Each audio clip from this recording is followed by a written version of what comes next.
Hello everyone, welcome back to our channel. In today's video, I will guide you through how to download and install Roblox on your laptop or PC. So having the Roblox app is super easy because you can easily access your account and start playing games. To get started, press the search at the top of your screen and then type Microsoft Store. Now here it is. Now open Microsoft Store.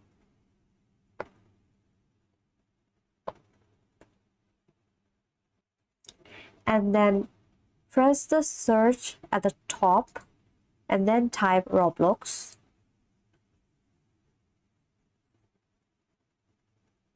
And here is your Roblox. All you have to do is select that.